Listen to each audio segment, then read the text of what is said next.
Good evening, everybody. Good evening. Welcome to Summer Love, episode number four. Episode number four. What's good, everybody? Come on in.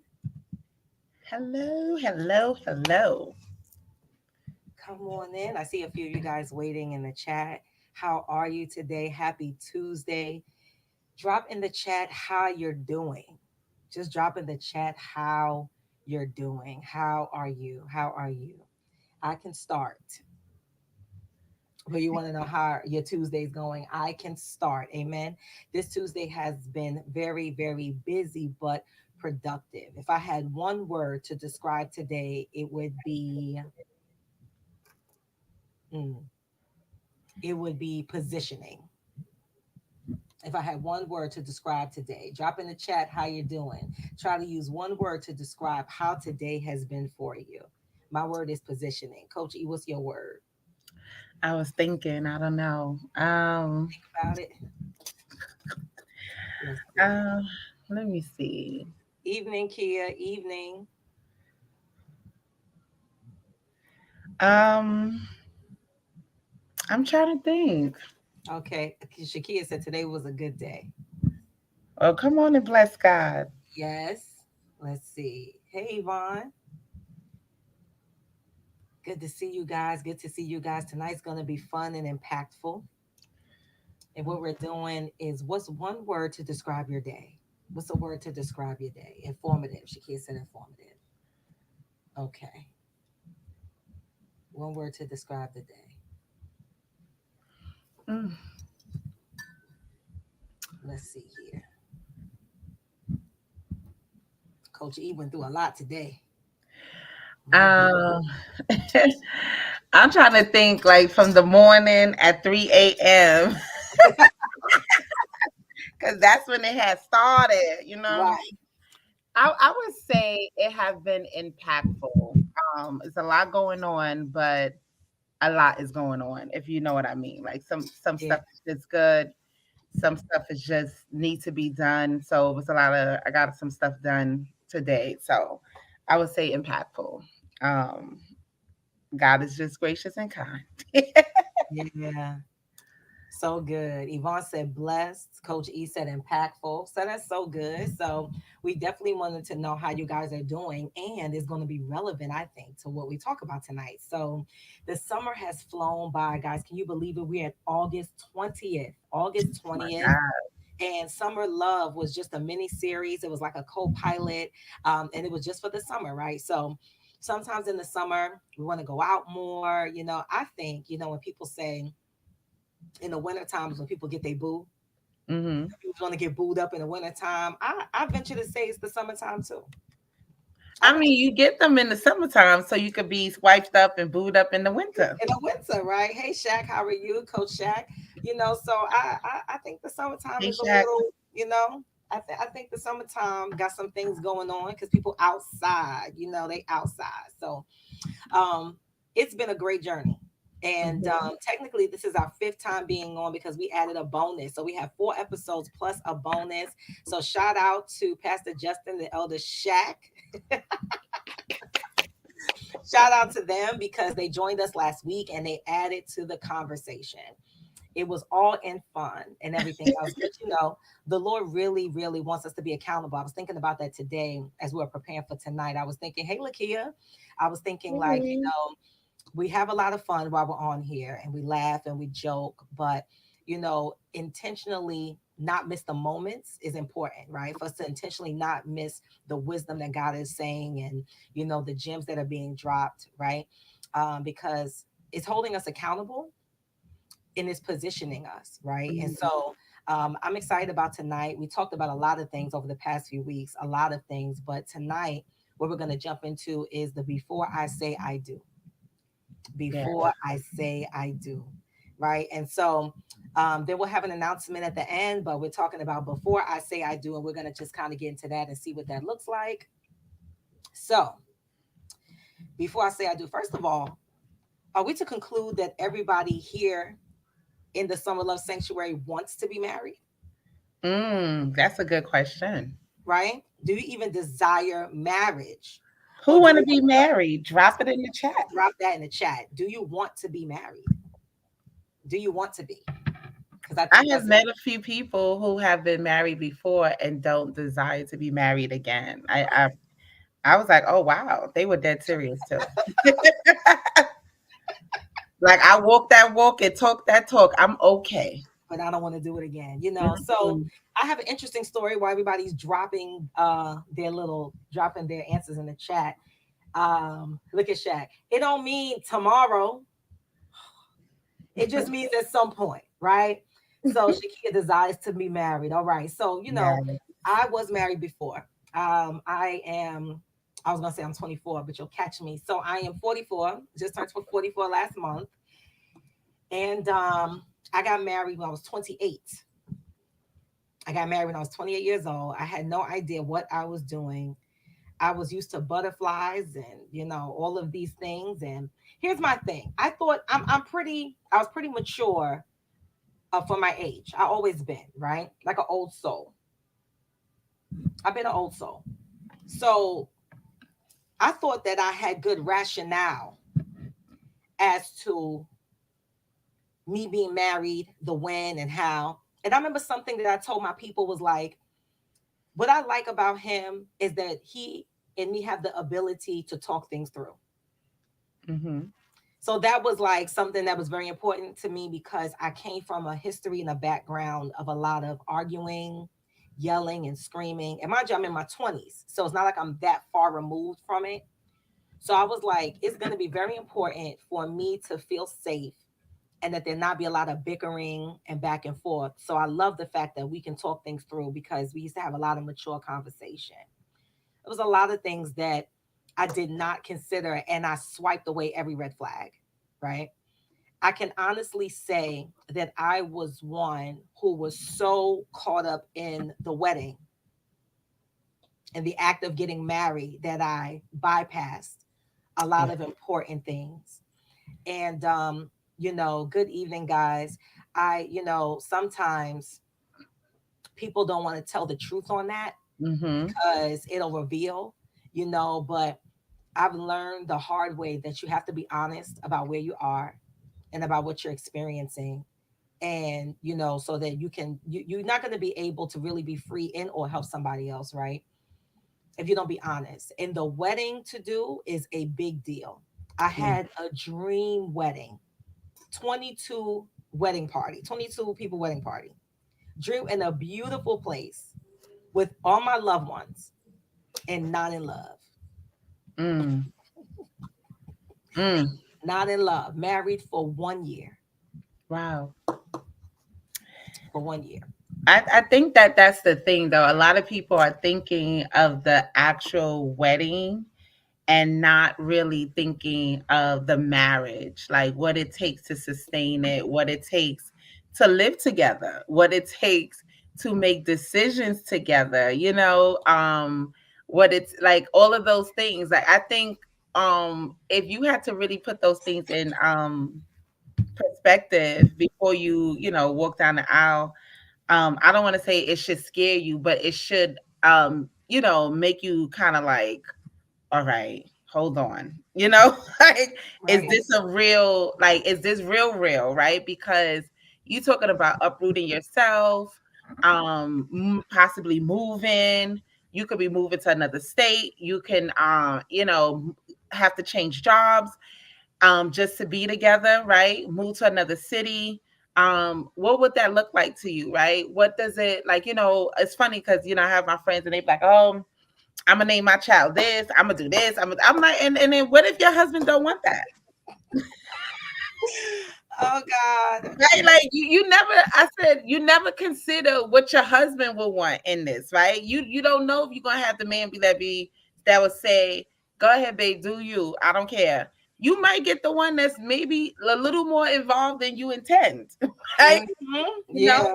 so that like so you're making all of these plans of have being married and having children, but really still with the individual mind. So Right. what did Yvonne say? Analyzing the whole situation before getting married. It's idea of getting married, but then you have to do the work after. Yes, absolutely. You ain't never lied. And listen, I'm gonna tell you, I'm gonna tell the truth because that's what we do, right? Real, raw, and relevant. Tell the truth. Ain't nothing like you get married, everything's over now. I'm talking about y'all done went on the honeymoon, y'all done opened all the gifts, y'all done put the gifts away, y'all done did everything, right? Like this is it. Y'all fought over who keeping the blender, who keeping your own vacuum, who keeping your own couch. Because we definitely fought over that. Me and my ex, we fought over, and you seen the episode of Martin when him and Gina was fighting over their appliances. Martin said, "You try to say your mama love you more than my mama love me." I'm telling you, whose toaster are we keeping? Whose? Okay. Get a So new one. listen, whose toaster? Okay, who is it? I remember distinctly the toaster, the vacuum cleaner, the toaster, the vacuum cleaner, the furniture, like the big stuff. I'm talking about the couch, and I had the big sectional, it was the big U couch, was huge. It was like a pull out on one side, three seats over the side. It was big. And I'm You like, saying this is before marriage or after? this is when we got married, trying to figure out how Oh. we're going to consolidate and make our lives one. And we're arguing over whose vacuum. And he spent a lot of money on that vacuum. He's like, I'm not having it. I would say get everything new. Listen, that's nice. That's nice if you didn't have a $12,000 wedding. That's true. I'm gonna talk about all of that. Like, yo, I want to hit that. We're gonna hit that tonight too, because I think it wasn't so much more of the stuff than it was being afraid to let go of what That's used to be. exactly why I You know say what get I'm saying? something That was new. the thing. I was scared to let go of the new. Here's how you Yeah. know too I was scared. And I ain't even this is not even in our notes, but we just flowing right now. You know what I did wrong? Kept my last name. Mm, That was that's symbolism. I don't care. That was symbolism. I kept my last name. So my name was Brian hyphen for why? Because I wasn't ready to let it go. Ooh, child. Had yeah. a picture, had old pictures, exes. He like, you're not gonna throw it away? I'm like, no. Oh, They're memories. Now don't get it twisted. I'm not saying throw everything away. I think that I still have my old wedding picture of my old family photos and stuff like that. I still have that. I have no desire to trash that as if it didn't take place. Let's not be ridiculous. Let's not be crazy, right? It happened. Like it happened. It took place. But it was about the new start that we couldn't navigate. And I realized after the fact, the hard way, that we were not mature enough mm-hmm. to navigate those waters. And like I was saying, there was nothing scarier than everything being settled. And now we have to do regular Monday morning life. Get up in the morning, do this, do this, do this, and that. And realize that there was such a clash in how we did life. Like we got into an argument one time over laundry. All the arguments were at me too. All the arguments are at me. He was in the military. I didn't wash the clothes right. Right. And so I thought to myself said, I thought I had taken care of myself for many years up until that point. I was a single mom. I took care of my own child. My child lived and breathed, right? She was okay. She wasn't a science project. And I took care of myself for a while. And I thought to myself, I don't know how to wash clothes. Mm. So I got yelled at for not washing clothes. Then it was the chicken. I always called it the chicken fight. I was cooking dinner one night, minding my own business. He just happened to come in the kitchen to get something out the fridge, happened to look over my shoulder, look at the raw chicken I was seasoning, and said, "Why is the chicken orange?" Now, don't play me. I'm from New York and half my family's Puerto Rican. So I use Sazon. Okay? I use Sazon. It's orange. I had it on the chicken. He said, "Why?" Man, the guy said, "Why is the chicken orange?" I was like, "Oh, I'm seasoning it." And I won't even finish. I was like, "Oh, I'm seasoning it." And for chicken, I put everything. I put all kinds of stuff. I put complete and parsley. I mean, I put all kinds of stuff in the fried chicken. It was amazing, right? The chicken fight. And I realized I'm not petty. I don't major in the minors. You know what I'm saying? I may have had petty moments, but I'm not petty. That's small. If we just both had a long day, when we first started this, for you guys that just joined us, me and Coach Erica was sitting here saying how our day went. And the Saints was trying to determine just one word of how to describe the day and challenged. We're challenged on how to just find one word to describe the day, because some days are going to be like, whoa. Yeah. And then you got somebody sitting across from you looking at you like you got a problem. The day Right. I realized that my husband wasn't leaving and he wasn't going home because he was my husband, I cried.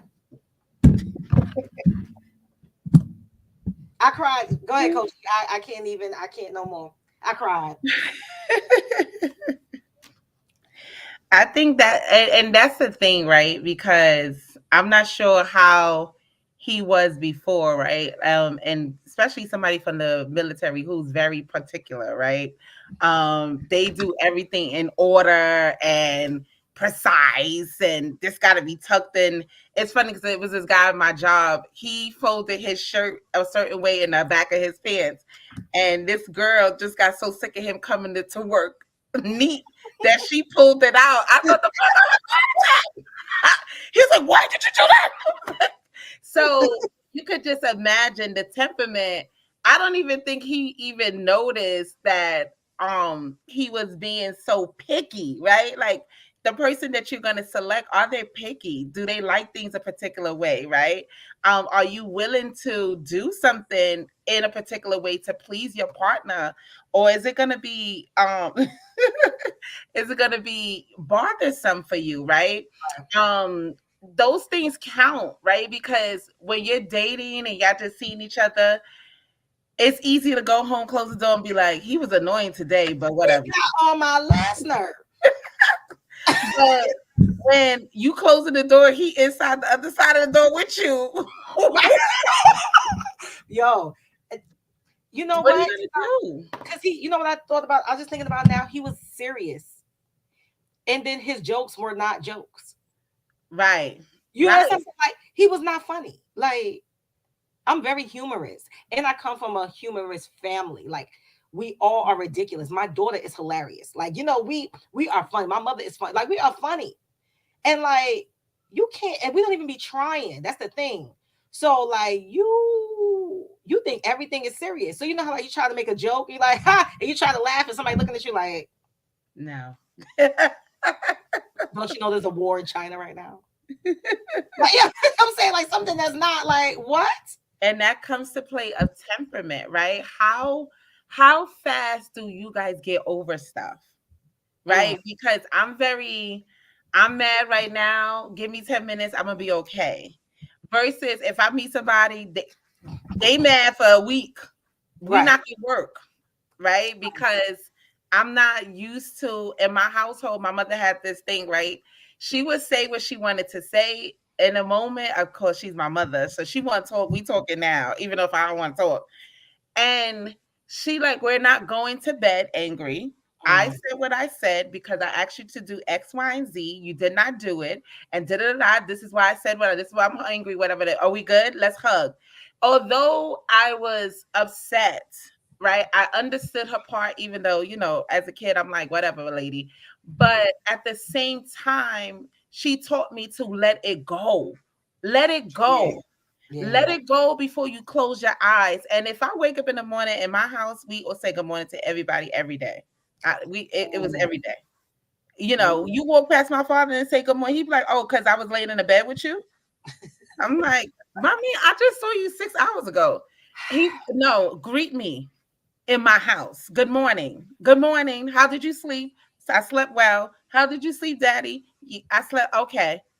And ooh, then you go about your day. So wow. it was like, so for me in my house, we didn't have like grudges, it wasn't there. So I don't like, so when I'm in a relationship and you're not talking to me for X amount of days, I don't know. And Yeah, then we're living in the house, got you. and we're living in the house. In the house, you got to maintain your peace, right? So like maybe, you may need a couple of days to cool down. That may work for you. But for me, I'm just saying for myself, Right. somebody who needs 3 weeks, that ain't gonna work. It's a season change. Right. I'm not going to be able to function because I want to, let's just get this out of here. I mean, even the Bible says, don't let your anger go down and rise with the sun. Right, I'm just, paraphrasing. You guys right, know what I'm saying. right. But at that same time, you don't want to also give the enemy a door. That's part. Yeah. You know what I'm saying? So we gotta like it's this guy in my church. I love him. He's always like he's a prophet, and he's very conscious of how the enemy comes in. And he'd be like, I'll be arguing, then he'd be like, nah, to his wife, nah, we ain't doing this. We ain't Right, doing this. He like, what happened, babe? What you want? What you right, want? right, I got you. I'm sorry. He's like, cause I gotta understand the enemy trying to trick me. He's like, she's asking for is not really that much. I'm right. it. So it's like we gotta look at the spiritual sense, and you gotta have somebody that's spiritually mature and spiritually responsible, because once that enemy enters in, and I don't even know why I'm going this way because that's not even the way we going. This is Um, good. No, we good. once the enemy enters in, you don't know, like, once the two people that's supposed to lead the house is broken down, then the kids is up for grabs. Yes, The yes, kids is up, the finance is up for grabs. That yes. all these things are up for grabs because like a house divided cannot stand. Yeah, Right. So those are some things that we really gotta consider. How long should I hold a grudge? How long should I be upset? Is he mature, right? To communicate like, babe, I don't know how I like my clothes washed with the softener, this, that, instead of attacking me. Like, men don't attack your woman because guess what? I just came from work too. I don't want to wash your word, clothes. You should be happy and put this in the washing machine. word. It's so much easier to say, babe, I don't like that scent. What scent is that? Can you use this? Or I don't like too much soap in my clothes. Thank you for washing my clothes, but can you do such and such? Like, first of all, say uh, appreciate that somebody did something for you, and Right. then say, babe, hey, can you do it like this or whatever, whatever, instead of that attack. So we really got to work on communication, because you catch more bees with honey than you do with Yes, vinegar. that's so You good. listen, if you nice to me, I'm gonna get it done. If you mean to me, no. But do it yourself. Yo, Forget the laundry. We're gonna go get this thing dropped off. Now you don't know what they using. Okay?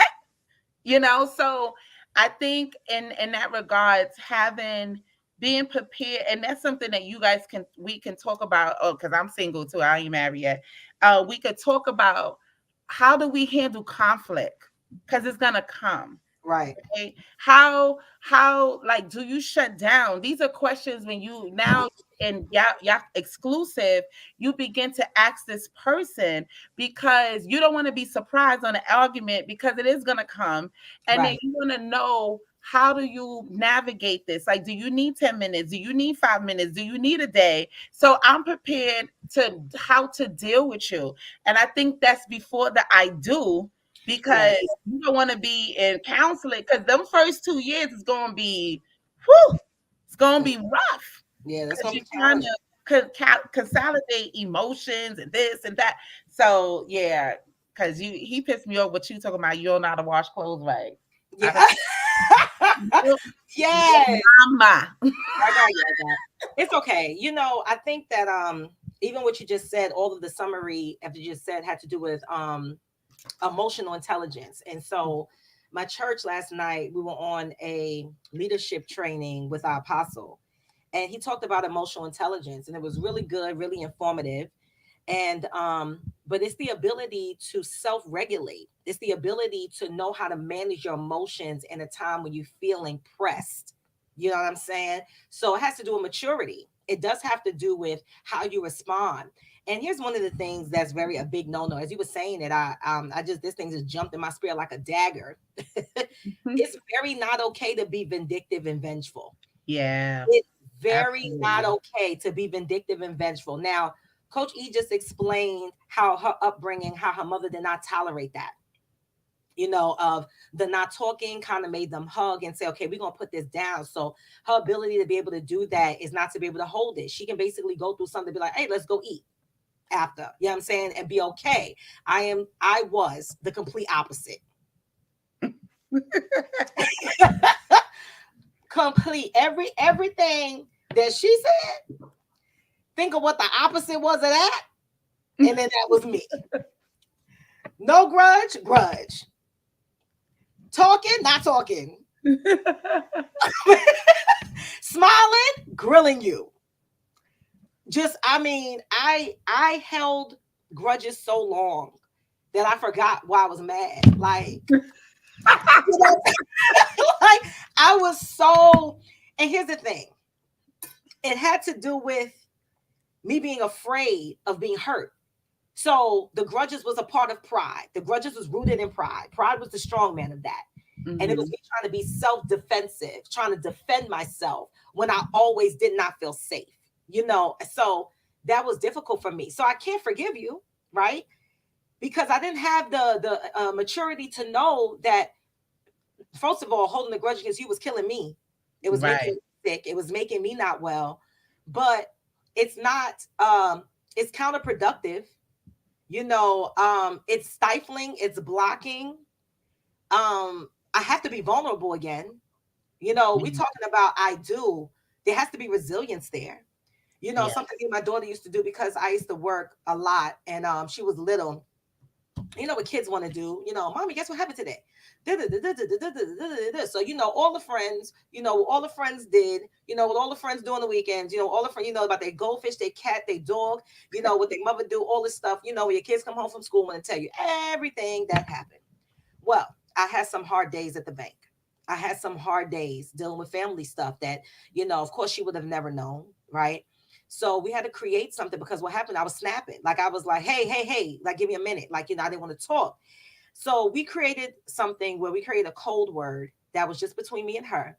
Only me and her knew what it was. And I let her create it, that basically says, go to your corners, basically says, and then we created a routine that's like, when we come home, when I pick her up from aftercare or from cheerleading practice, wherever I picked her up from, I would say, she has to come home. She has to decompress herself. She can't just attack me with the day.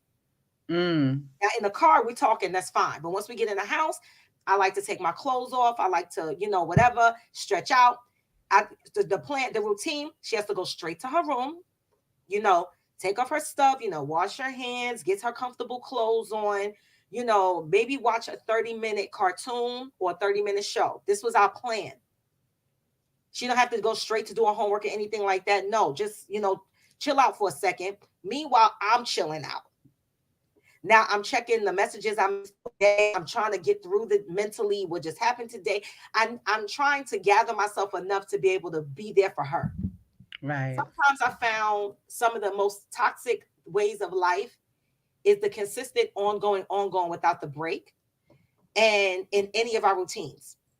The break and it is very hard to better manage certain moments fall through the cracks. I mean, we're not perfect, right?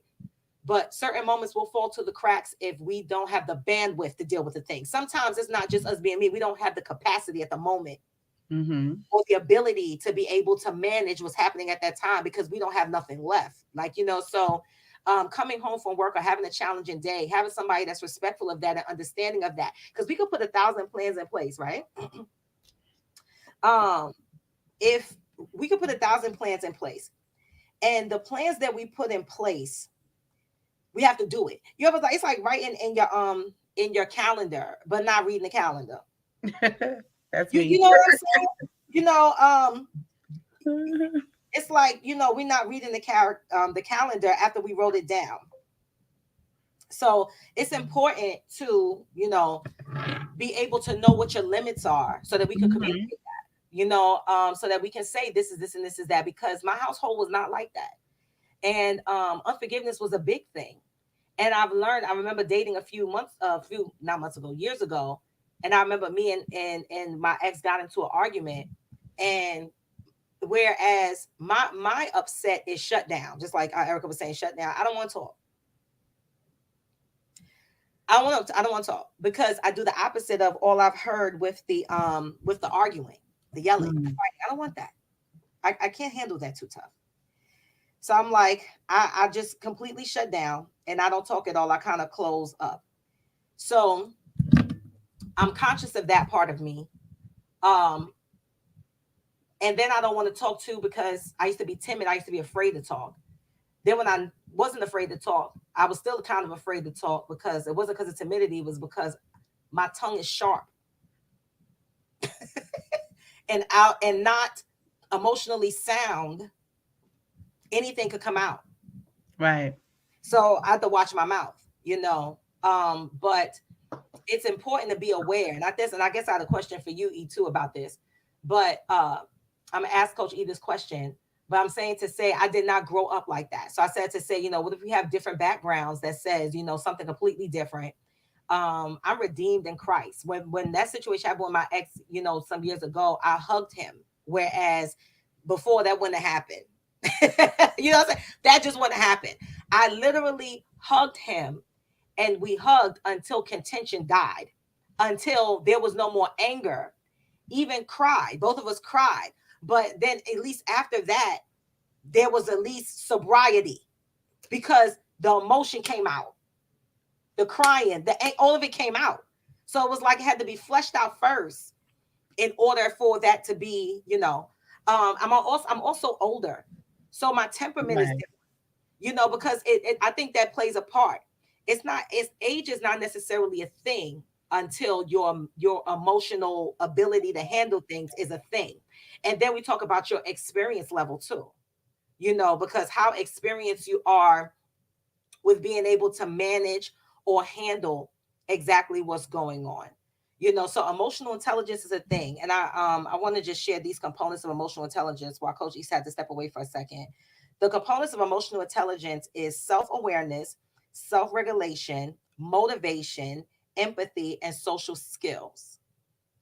Okay, of emotional intelligence, which is the ability to be able to manage your emotions. That means no impulse reacting, no, oh, you did this to me, I'm gonna do this to you. None of that, that vengeful, being spiteful, none of that, right? Emotional intelligence, the ability to be able to manage your emotions, especially in times of hardship, but being able to manage your emotions, right? When you're hard pressed about a thing.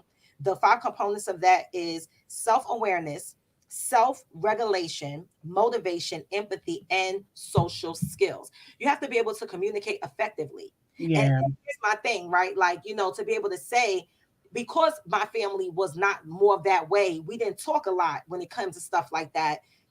Then when something was wrong, we didn't communicate at all. Right. You know what I'm saying? We didn't say like, hey, this hurt me or this bothered me. It took me to be healed. It took the Lord to do a work in me, in my soul over the years. And for me to grow up into the maturity to be able to say, this is hurting me. This is bothering me. This broke my heart. Like, this is a problem. You know what I'm saying? But if I'm honest, I wouldn't even know how to ask somebody. The closest thing we can do is, how do you handle conflict? Because when you're Mhm. angry, I need to know what happens when you're mad too.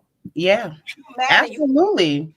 when you upset, people be real chill until they not chill no more. When you mad, how do you handle being mad? Are you gonna fly off the handle? And let me hit Mhm. this vengeful thing real quick, and then I'm gonna ask you this. I'm gonna ask you how you handle conflict, Coach E. Being spiteful and vengeful means this, because a lot of the silent treatment has to do with that. Yeah. Absolutely. Trying to hurt you, so I'm gonna stop talking to you. Yep. I'm gonna try to control this situation, but I'm not talking to you no more. So I'm gonna give Mm. you the silent treatment. So I'm not gonna say nothing to you. Vengeful and spiteful. You did this, so I'm gonna do this. Being petty and immature. That's a big deal. Marriage is hard enough as it is. We kingdom people in here. Kingdom marriages got a whole target on our back. There's no way we can get in the ring with somebody that's childish or petty or don't know what they're doing. I think that some of the things Yeah. that we looked for when it comes to vetting our significant other, vetting our potential husband or wife, are superficial. And how we know Yeah. this superficial is because something deep happens and something weighty happens, and we don't have the ability to be able to stand firm or grounded or rooted in anything of why we got together, because it was all surface based. My I don't God. want nothing surface. I'm deep. You know what I'm saying? Deep cries out the deep. I'm deep. I'm not doing nothing surface based. I'm not doing nothing surface based. My God. So, and I'm gonna answer her question.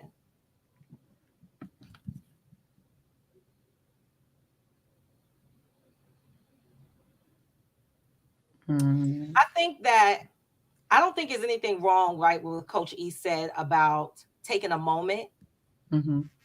And because not everybody, if we're talking about, it doesn't make you immature if you're not ready to talk about the issue right then, Right. right? So sometimes we need a minute. You I'm one do. that I need a minute. I have to process out exactly what just happened so I know how to properly respond. I don't think there's anything wrong with that. And I think it has a lot to do with temperament and my personality. I need to think about what just happened and I might write my response. That's how I get down. I need to think it through. Mm-hmm. Erica is very sharp and swift, and she has a really quick reflex. Her default is a quick reflex, like point, strategy, or something to think about. And that's why I be wishing like I could carry her in my pocket. I always tell Erica, like, I want to carry her in my pocket like a little tape recorder because she be saying things, as I think about it and I talk to her about an issue and I'm like, oh my goodness, yeah, she'd be like, well, what about this? What about this? What about this? What about that? I'm like, dang, I think about that. I was so overwhelmed by what happened. I couldn't think at the moment of what exactly I wanted to say or how to respond to a thing. So I don't think there's anything wrong with it. I I don't think think that it so. becomes stonewalling if there's not a clear expectation before we get there. And that's why Right. this is the before I say I do. Because before we get to that point, not to say that once we're in the marriage, everything is going to be smooth sailing. Mm. One day, the hot word could be cheesecake. And one day it's gonna rip and everybody's gonna forget what the word was. Like, we ain't even gonna remember what the word was. Okay, Cheesecake, cheesecake. okay, stop. Right. We're not even gonna remember. There's gonna be days life. But I think that husband and wives forget that they're family, Yeah. right? This is my family. If you have a dysfunctional family, you always fight with your family, then you might feel that different. Then Mm-hmm. first of all, if you had that going on, then that holding a grudge, not talking to you is gonna be normal. Yeah. You know what I'm saying? Because your war zone was in your home where you're supposed to be established in peace, but your upbringing said different. So that makes a difference. So that's why those conversations are needed and that Jesus is needed. The foundation being God's standard for a thing.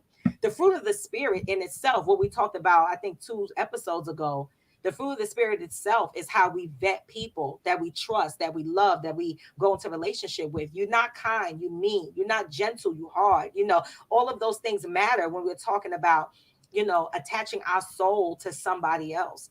We've got too much at stake and too much to lose. So it really took a work um in my heart for God to really deliver me for some things of my old culture, of my old upbringing, of different things that I experienced, for my heart to truly be soft. I don't have the ability to do that anymore. I don't have the Mm. ability to go to bed mad anymore. Even if I don't have it in me to be able to do, I don't have the ability to leave something broken or undone. I have to fix it. I have to do my part to fix it. I one of the things that I don't think when I'm upset, because I do get upset, I won't lie to you. I don't want to talk right now because all the things I want to tell you is probably the things you don't want to hear, right? And or things that I shouldn't be saying, right? So I don't want it to be like you don't need a minute. But what I don't want is I'm left to my own thoughts and we're in the same house and the longer it goes, the more my thoughts grows to whatever it is that I'm thinking about you or whatever, and it's festering and it's growing. Right. When we were fighting about laundry, now on Monday we fighting about laundry, and on Friday I'm telling my friends I think I want a divorce. No, Mm, you yeah. understand? So Yeah. that's what I'm saying. I think that I have talked to several different couples, and some of the things that I love is that one lady was like, I told my husband like we can't sleep in separate rooms. I don't care how angry we are, that us sleeping in the same bed, and saying good night, like, good night. It's still showing I love you. I'm a little upset at the moment, but because she was just like, she lived in a house where divorce was the threatened word thrown. You Mm, know, every time somebody did something, so it was this pressure, like, I'm gonna get a divorce. Every little argument is a divorce, divorce. And she wanted to let her husband know, like, okay, and we're not going to divorce over these plates, this, and this, that, and the third. But let us not get in the habit of not sleeping together. yeah, Let us not get in the habit of letting days go by and not talking to each other as husband and wife. Let us not put things that will dissolve and dismantle our marriage. Let us put those things in practice. That's what I was saying. I'm not saying that you're not going to be upset, because then I'll be lying to you. You upset with your friends, right? So, and right. you don't even live together. You understand? So you're Yeah, gonna have those. But when you intentionally giving a person a silent treatment and they're trying to make it right, that's not right. You know what I mean? You even if you're having a conversation, and sometimes you haven't fully processed everything, but sometimes when you hear the person's heart, it kind of soothes you down. You still probably want to be upset because you're flesh and whatever, right. but when I have conversation with somebody I'm upset with, and they tell me, and I'm begin to hear their heart, I begin to soften up my heart or my whatever. But it's when because some people punish people all the time with the silent treatment. It's like a punishment. Oh, I'm not cooking for you. I'm sleeping in the guest room. I'm doing all of these things. But every time you do that, you're doing this. Yeah. Oh, So Jesus. it makes things rough. But I'm just saying, like, but it goes back to the conversation. How are you when you're upset? What does that look like, right? Because maybe I could date somebody who shuts down. But then if you shut down, then I need to have the tools to say, babe, all right now, when we talking, you Right, know? right. And I have had dated people like that. And they're like, you know what, you so annoying. I'm like, what? Like, so you just not gonna talk to me? Right? That's not acceptable. So it's ways of managing that, because if I know that they struggle in that area, then and me and my who I am, then I have to have tools to not take that personally, right?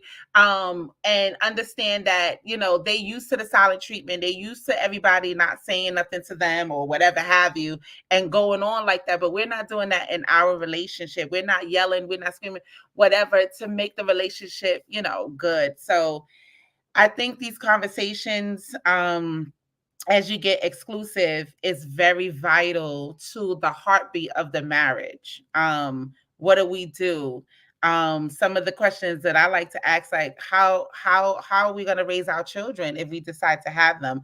Do you want to have children, right? Do you do, like, what schools will they go to? What, like, what church we going to go to, right? Sometimes I mean, and I don't mind. Sometimes people go to different churches as husbands and wives, and because they serve in different capacities, whatever the Lord says in that, right? But what works in your relationship? I hate when people try to take somebody else's standard of a marriage and put in their own. I feel like you have to define what marriage is to you and that person. Yeah, What works for us? Like, baby, you want to work, you can work. Oh, my father said women shouldn't work. If you want your wife, if she want to work and you don't mind her working, let her work. yeah, Or if whatever the case is, what's gonna make y'all happy? Because at the end of the day, when you lay your heads on the bed, you guys gotta be happy for the way your marriage is being run, and not too much outside influence. Not listening to, I mean, these podcasts is to guide you and this, that, and third, but ultimately, it's your temperament, it's your spiritual, it's your whatever makes you feel safe, how you want to communicate, all of those things is what best suits both of you. That's right. going to make you guys succeed. That's just number one. That's Number really good about, outside sources giving all the commentary about your relationship. And that's a problem, right? Like you can always, here's the thing. I've grown to this point um in maturity in the Lord that if you don't have the ability to be able to even intercede for me, or I don't trust that you will be interceding for me, but you just want to have itching ears to know what I'm talking about and know what's going on with me, I don't share certain things mm-hmm. if you can't help me flesh it out, right? Because we're talking about a level of maturity to be able to hear and understand what I'm saying. I need a Yeah. sober ear. I don't need Mm-hmm. a yes man. I don't need a jump on the bandwagon and make things worse. Like, I need Yeah. somebody that's going to speak truth to me and let me know what's what. But I also need to make sure that somebody is godly counsel. Right. I'm not about to go to somebody whose morals and convictions are not like mine to talk about my potential spouse or to talk about, my husband or my marriage. I can't do that. I'll be counterproductive at that point. And I remember when I was married, I was really scared to say some of the things that I was going through because I was ashamed. Mm, And I was ashamed because I knew I had no business getting married in the first place. mm. You know what I'm saying? I had to deal with that. I was dead wrong. And I told people the good parts that I wanted them to know so it can be justified. That was another thing I was gonna say. And you asking for advice, and Yeah. you're not giving somebody the full story. Right. So it's unfair because you tell me, oh, he do all of this bad stuff, and you never tell me none of the good stuff he does. And I'm just looking at this dude, and I gotta have enough wisdom and common sense Yeah. to have seen this man and know my friend, right? And Right. Right. my friend is over the top. I have friends that we talk and they marry. And I'm like, first of all, you OD in this area. Like, don't Right. even go there. Like, Right. Right. stop it. Like, but at the same time, when you looking for counsel, be honest in what you're saying, Yeah. right? Like, it can't just be this is how it made me feel and this, that, and the third. Because I would then ask, like, well, how does this person feel? What's their commentary on this? Like, what's their perspective? Because if you go to somebody for advice and you giving them half of a story, Right. then you're not gonna get good advice. Right. That's just true. It's like somebody telling me a dream and they don't tell me the full dream and they want an interpretation. You're not gonna get a full interpretation because you're giving me half of a dream. Yeah. Then they be like, oh no, and then the man had on green. Like, Right. throw the whole dream away because I don't know. I You definitely know, did that. I did. I'm honest. I did. I did do that. I told people what I wanted them to know mm-hmm. so that they can co-sign. Yeah, And of they were course. co-signing. They even know what they were co-signing to. Until, we had the Mm-hmm. family reunion, Oh dear. the cookout, the bar mitzvah, and the baby shower. And I'm miserable looking. Yeah. I'm miserable. I'm not happy. And when Mm-hmm. I'm not happy, they limited the family phone calls. It limited me even wanting to go to family functions because I just didn't have it in me to be able to deal with other people. So they eventually found out that I wasn't okay. You know, Wow. I was not Yeah. okay. I think it matters. It's so many things. Like, I think those questions, anything that's like brings a level of concern, I would ask, right? I would ask, like, how do you feel about this? How do you feel about that? These are the things you should be spending before you go down the aisle questioning finances. Woo, baby. What's Yeah. your credit look like, child? How Okay. much debt you got? Bet. So here you go. We were talking last week about when to talk about all of this. Like we ain't asking all these questions date one. We said exclusive. This is exclusive. So this is exclusive. This means that we're exclusive because that means that we both on the same page that at some point we both want to be married. Right. So Right? yeah, Okay. So yeah, now, now here comes these deeper questions that we're saying, yeah. like, what about your credit? Because you don't ask that on date one, you disrespectful. So what about your credit? What's going on with that? Have you begin to save? Now Yeah. here goes the thing. Honestly, I don't think asking the credit question, savings? Do you have investments? That type of thing. I don't think that there's a blanket answer either for these questions, right? Let's just say somebody like, you know what, I'm not working right now, I'm in school. I'm not working right now, I'm in school. Mm-hmm. And so then the thought is like, oh, so you're not working, so where's your money? Where's the money? Where's the money? Is that okay?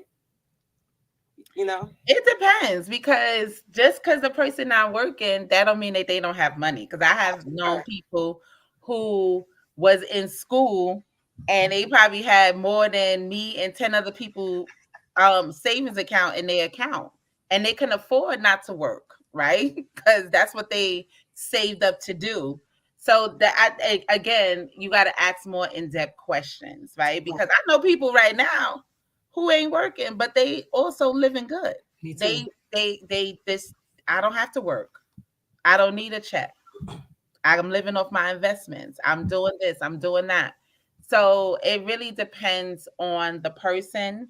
Hmm. And that person will give you that level of, like, we're not saying date a bum or, I mean, I'm having different thoughts about potentials, this but I'm talking about somebody who is I'm in school and after school, like, they got a plan, right? That's Because that's what I was looking for. yeah, they have a plan of action. Like, I'm about to be in school, then once I do that, I'm gonna get an internship, or I'm planning on going back to work or whatever have you, but I want to focus on school. I want to do this, I want to do that. They gotta have a clear plan. They're not just winging it. I don't want no husband winging nothing with me and my kids. I'm sorry. Because we gonna wing you right up out of here. So, okay, that's what I was looking for. I was looking for a plan because Mhm. the truth of the matter is, at the entry level of a thing, something will be like we'll try to judge it without, you know, uh, really kind of going deeper to figure out what exactly is going on. So we're talking about a plan. You can't have a plan if you don't know purpose, Right. because your plan is surrounded by that. And that's what we need to know. So I think that probably the purpose part would probably, before we even become exclusive, I think, when it comes to some of those things about what far as what God's called you to do. Like, I don't know what God's called me to do. He just called me. I don't know. I don't really know, but at least I'm in a pursuit. Mhm. Even when I don't know, I'm pursuing. I Yeah. am, thriving towards, I'm trying to press towards, I'm trying to move towards. I'm not just content with just existing every day, because that matters to somebody that's full of ambition, right? I think another good conversation, of course, because technically the kids' conversation got to be before the exclusive. Yeah. It got to be before that. And we Yes. need to talk about, do you want to have children? Like, so, we have all different ages in here in the Summer Love Sanctuary right now. There's all different ages. Some say like, yo, I'm done. I'm finished. Because I was one of them. I was one of them saints. Now, listen, I had an age in my head of when I said I'm done. I had an age in my head. That's all I'm going to say. Many are the plans of a man, but it's the Come Lord's on. plans that prevail. That's in That's Proverbs. right. So I talked about the fact that I was like, I was like, I don't want any more children. And every time I said I don't want something, the Lord came and said, "That's not what I said." Yeah. That's happened like three Mm. times. I said I don't want, because I've been married before. I don't want another wedding. Mm. The Lord said, "You will have another wedding." Mhm. Every time I tried to think that I knew that I was going to what I was going to do, He told me, "This is what I have for you." So I said that to say, kids, credit, values, we have to know those things. I think even before we say, I want to be in an exclusive relationship, honestly. Mhm. I think that we don't want to waste time. Because if Right. you want children, and then, especially, or if you and your spouse are different ages, you want children. So, statistics show that men have children older than women have children. And that makes Mhm. sense, just based on what women go through in their bodies. The older that they are, they become more high risk, but not impossible. But then now the statistics of the last few years say that women older are having children up until like Yeah. 65 years old. Yep. It- That's true. Six, a pamper, a bottle, and a crying child. At 65 years old, Jesus be the wonder.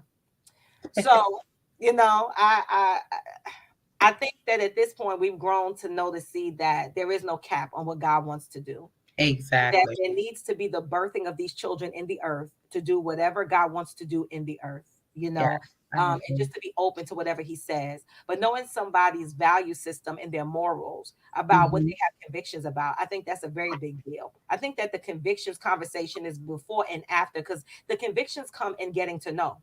Yeah. I don't really know. We can't cover this all in one conversation, right? We can't get to know them in a night, in a week, in a month. We'll still be learning them. Erica has been my friend for almost 2 decades. And I just found out what she said about how her family doing the house and her mother make them hug and everything. I was today years old, like you. I'm like, what? I'm wow. Now Yeah. I know her. You know what I'm saying? I know her. I know her temperament, but I had no idea that that's what that stemmed from. So we're gonna always be learning a person. You know, I think All that the time, even everybody, in marriage. Yep. you know what I'm saying, each of us is gonna have to determine what it is that's important. And I think that what's important to us is going to vary. Our expectations are going to vary. One of the key things I realized in relationships that break is that clear expectations were not communicated. And the reason why is because there's something that you said, E, that I want to hit. You said common sense earlier when you was making your point about the thing. I remember somebody saying something to me about common sense when I was young. I was like 20 years old. And there was a woman, she was 40 years old. She was like my age now to a 20-year-old. And she was like, my daughter's 21. So I'm just looking at the age. And she was like, she said something to me slick and in a bank I worked at in Chase. And she was like, well, you don't have no common sense. And I was like, I didn't say anything to what she said because, you know, she was older. She was my superior. And I think mostly I didn't even have a rebuttal because my feelings was just hurt. Because what I did, I didn't mean to do. It was something with Hmm. my teledrawer. And I remember I took psychology and counseling and all that other stuff, and that's my major and stuff like that in school. And I remember thinking, I'm like, Dad, like, why do people do what they do? You know, why do people think the way they think? Why are people's behaviors the way their behaviors are?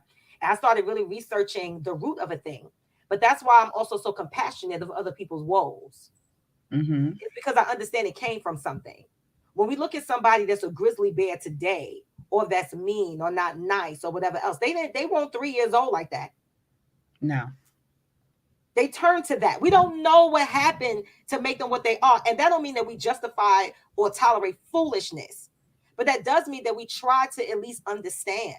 And I realize that everybody's level of knowing what is right and what is wrong is drastically different. Like it is drastically different. But I had a funny story. So I lived with my daughter's father for a short time. And guys, no shacking up. I'm sorry. I'm sorry. No shacking up. If you are in kingdom, no shacking up. Do not Amen. do it. You're going to cause delay for the one you're supposed to be with. Because I found that when you're in Jesus and when you're in kingdom, the one that you let have all these privileges without the ring and the I do end up not even being the one. Mm. The majority of the time, I've seen it that way. I'm talking about when you're in the body of Christ, because there's something different that happens with the covenant of marriage, with the vows out of your mouth, and the written document of the marriage decree, of the being, you know, saying vows and oaths before witnesses. And God, marriage is a God thing, it's a covenant thing. Even if people that are not saved get married, it's still a God thing. And then if you go ahead and try to pretend that we're married before we're married and we done commingled everything and made ourselves this, that, and the third, you know, that is going to be challenging and we're going to cause delay or put a pause or a break on the thing that God wants to orchestrate because he's not Yeah. in the midst of the thing that he said don't do because this is going to protect you. I don't want you to behave like this and act like this because then what's going to end up happening is that if this does not work because I'm not in it. There's I'm no not covenant. in it. I'm not in it. I'm not here. You know, I'm not in this. So, and then it doesn't have the ability to stay, then, I was speaking to one of my brothers in Christ who was talking about, how he was in all these relationships before. And it was just like, it was like he feels the impact of the Mhm. women he was with. We talked the other Ooh. day. I can feel the impact of all the women I was with. I was like, oh my God, like, that's so overwhelming. But that shack up thing, don't do it. Don't do it. I shacked up with my daughter's father. I regretted it to kingdom come. Me and him cool today. Everything is everything. Everything is everything.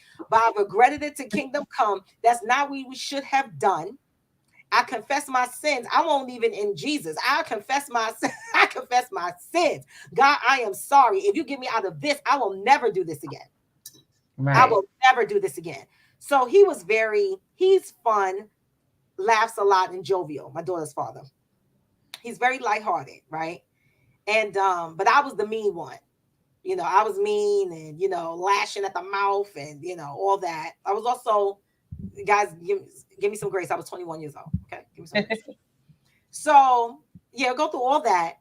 And I remember one night we got into an argument. Now, here's the thing. He was very lighthearted and merry, but he argued a lot. He liked to argue. I don't like to argue. I can't take the back and forth bickering, right? So we get into an argument.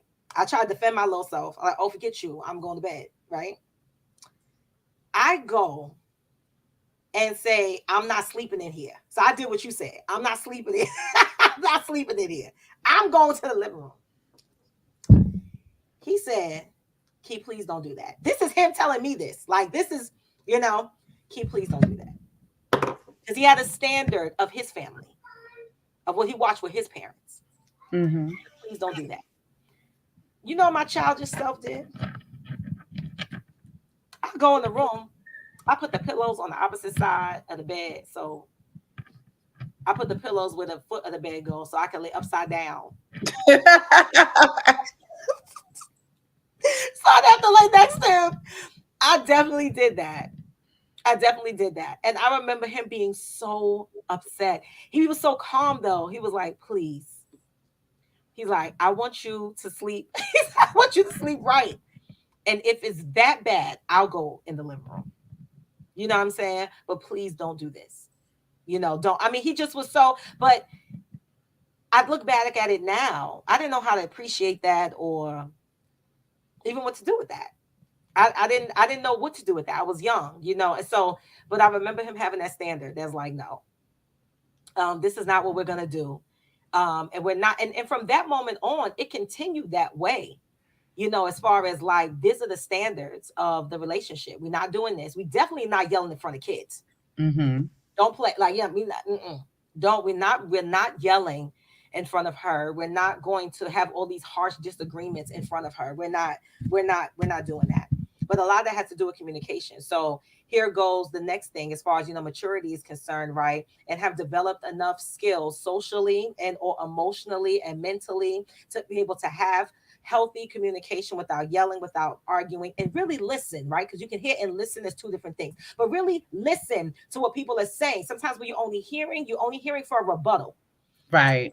Listen to what people are saying. And if you're going to ever say I do, you must be selfless, and pride has got to die. I don't even understand. So that vengefulness, that spitefulness, all that stuff, that is rooted in pride. When you come to that point when I love you and you love me and we believe this is a God thing and God has called us, there ain't no pride that's going to separate us from talking about things, working things through, and getting it together. We cannot let pride be the thing. Just like you was mentioning with the example earlier, of somebody threatening somebody, oh, I'm getting a divorce, or I'm leaving, I'm getting divorced, I'm leaving. That is so unsafe. So now I'm not emotionally safe. Now I'm not okay. I'm going to always wonder and walk on eggshells if this thing I'm doing is going to cause you to leave. That That is is so. toxic at its finest. That It's is so. toxic. It's toxic. So I think some of the things that, of course, that we're looking for is you must be spirit filled, right? We must be. Listen, what Holy Ghost you got, or what where we who praying to who? I need to know that when things is not right, and I go in my little prayer corner, you go in your closet to pray too, and who you praying to? Like, what exactly is this? Have we decided once we get married that divorce is not an option? See, you can do that. You can say that divorce is not an option, no matter what we in this. And then it's me and you against that, instead of us across from each other trying to figure out whose fault is who and who to blame. I personally suggest couples therapy before the marriage and after. I say the first full year of marriage, couples therapy. Period. I premarital is a given, but I say once you get married, once you say I do, once I say don't go after 90 days without having some type of couple something, and prayerfully I suggest another couple, another kingdom couple. It makes a difference. So that's very effective. That does something different. It helps have a model, helps have encouragement when there's another man and woman pouring Mm-hmm. into you that have been married longer, that are healthier. I think I was talking to one of my girlfriends recently, and we were talking about, if we want to be married, are we preparing? Mm-hmm. Talking about our emotional state. I remember Dr. Marlena Bottom years ago, she was like, I bought, bunch of stacks and stacks of toilet paper and stacks of food and stacks and stacks. So she was like, she stocked her house as if she had a family Right. to prepare for the family. And I was Prepare. like, are we preparing for that? Have we done the emotional things? And are we done with one situation completely before we go to another situation? Or you're gonna be dating the same person and every person you dating because you never severed or allowed to be cut off what happened before. And I think that we need counseling individually. I think we need counseling together. Counseling is when your brain hurt. How about that? You go to the doctor when your foot hurt. You go to the doctor when you got a headache or something. When your mind is trying to grasp what has taken place, that you don't quite know how to grab your footing, you can't go into another relationship with a clean slate and not bring your baggage or your old perspective and your dirty lenses that's been filtered through your experiences, that it's going to be counterproductive to it. And I Mm-hmm. think it should definitely be considered before do the I do. That's just Yeah. too much. It is. It's too much. Marriage is a beautiful thing, but we cannot set ourselves up for failure. Yeah. If you're in the kingdom of God, you're a threat to hell. Yep. The Antichrist spirit loves everything against covenant. Mm-hmm. The bride of Christ. He loves the bride. God is serious about covenant. He's serious about marriage. Something Coach E said to me like a week ago. She was like, some people saying, they don't want to be married, but marriage could be the thing to change the trajectory of your life. Mm-hmm. Our covenant partners, our kingdom partners. I've seen people's lives really, really flourish and prosper and excel by them coming together. Not Yeah. only with their children called in special, because we forgot about that, right? We think that Right. our kids is just not regular kids sometimes, right? Right. That's so true. Birth and prophets, apostles, and evangelists, and all these other people that'll change the world and shake it upside down. That your child, your seed, could be the one that changes a generation. So our kids is not just these, just our kids. Right. You know what I'm saying? Not It's just it's yeah. bigger than that, and we need kingdom perspective. We need kingdom insight on what's Yeah. important and what's not important. I totally agree with the whoever you're with, it could be uphill or downhill, right? Because I have seen people get together and they were like a tornado, like, in a bad way, right? It was just they were not good for each other's mental. It was very toxic and this, that, and the third. But all in the name of love, where love wasn't really there, right? I don't know what was there, maybe lust or convenience, or financial reasons. I'm with somebody because they can take care of me or whatever have you. Those things you got to watch out for, because you can easily fall into a relationship and then you're miserable. But then your life of, I really believe that we have paths of lives, right? And God is constantly saying, choose the path that I had destined for you. Yeah. Is one that is of success, is one that is, you're going to be happy with. But sometimes we choose whatever we want to do, and you're going down this path and it's all this turmoil and rolling stones and all type of stuff that's unnecessary to your journey and what God has originally designed. And then you have some marriages that together they like, whoo, my God. You know what I mean? They get together and they are forced to be reckoned with, right? What the Bible says, two can put 10,000 If To I put flight. 1,000 to flight by myself, my husband put 1,000 together, we put 10,000, baby. We a Right. problem. You know what Right. I'm saying? So I think that you're looking to see what best suits you, and in prayer as well, right? Because guess what? We don't know tomorrow. God knows the end, right? We don't Right. know what we're going to be. We don't know if we're going to be running churches, aid organizations and all type of things. Right. So you want that the kingdom person that best suits your life journey, and only God can reveal to you that this person is it, right? This person is a person that I have destined for the things that I have for both of you guys to do. And that's why sometimes when kingdom people go outside, I'm like, I'm very leery. I mean, of course, they can get it together, get saved, get this, whatever, whatever. I'm not saying that that cannot happen. But it's also like you got a catch up. You know what I mean? Like, okay, I learned how to pray. Okay, it depends on where you are in your life, right? I think if you are 20 something years old, y'all have time. 40 and up, you got time, but you ain't got that kind of time. You get what I'm saying? You got time, but you don't have that kind of time.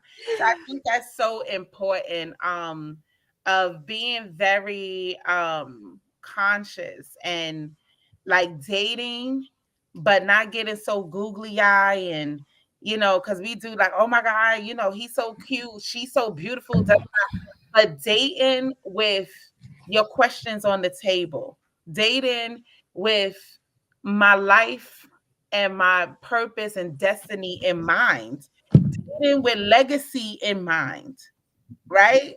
Because I have seen some people that say stuff like, I ain't leaving nothing for my kids. I don't, Right. that ain't me. I wouldn't, what you mean? I'm spending everything. I work hard for this. They got to build their own. Excuse me? Because that's not what the Bible said. Okay? Yeah, I want you to answer the question, E. Go.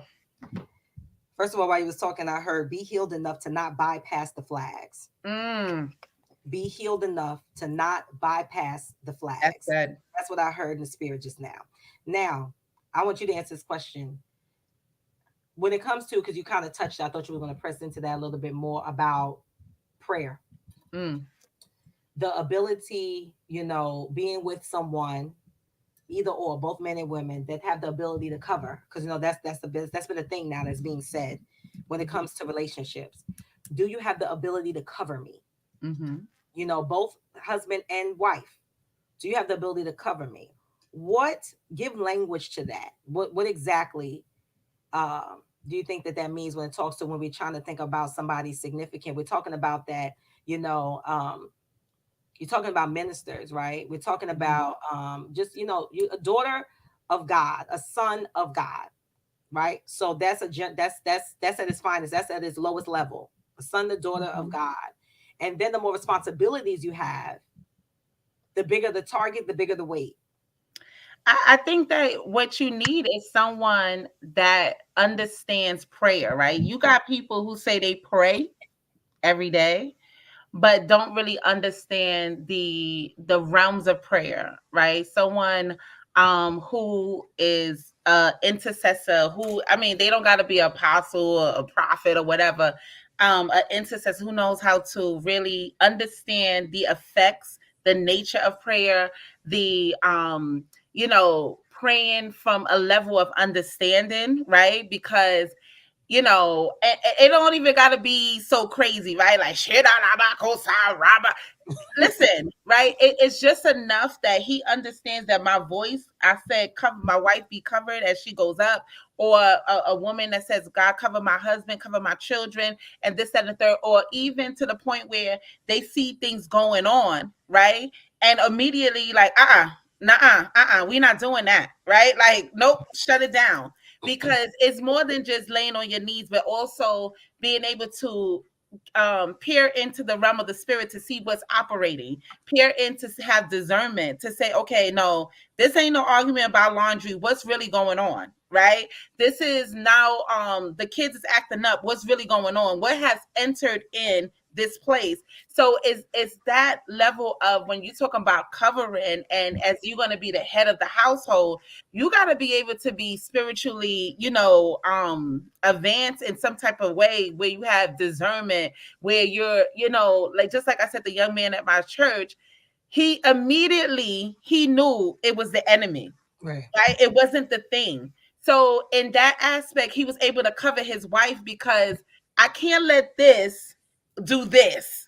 Like, Yeah. so I think it's more than just covering me in prayer, but being that watchman to see, you Yeah. know, being that one that does pray, but at the same time is really having that, you know what, God, what's going on, what's next, what's this, what's all of those things. I think people like, oh, somebody that pray. I know a lot of good people that pray but still don't know what's going on in the realm of the spirit, Hmm. right? Yeah. They could pray well, or I don't want to say this, but their prayers are not doing anything, right? There's no effectiveness in the prayer. They huffing and shatta, and you don't see any fruit from the prayer, right? But he's saying the things that should cover you. Mm. Give more, because you teach intercession the way you do. Give the other context to that. If you are someone that is new to prayer, or if you're Mhm. someone that is how I want to say, why isn't those prayers that you just explained, like when they're being theatrical, right? Right, But because they without don't believe what? it themselves. Okay, there it goes right there. That's all I want to say. So it okay, because that's the difference between that is the motive. Yeah. They It is just saying it, but they don't believe it. They don't even understand. They done heard somebody pray online, and they go, I'm gonna pray that over my wife. And this is why I'm big on praying from your level of understanding, right? that's it right Praying from, if I don't understand what I'm going through, if I don't understand something, I'm gonna research it. there. Yeah. I'm not just grabbing scriptures. I need to know what this scripture means and its content. I'm reading the whole chapter. Oh, okay. But I could use it in this way too. It's like, you have a sword and you can wield it several different ways. But if you don't know the first essence of the sword, then you wielding it another way ain't gonna help. You might cut your head off.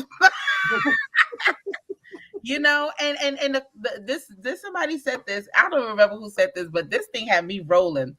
He was just like, some of you guys, y'all over here praying, Lord, arise and let our enemies be scattered. You got to make sure you're not the enemy. Mm.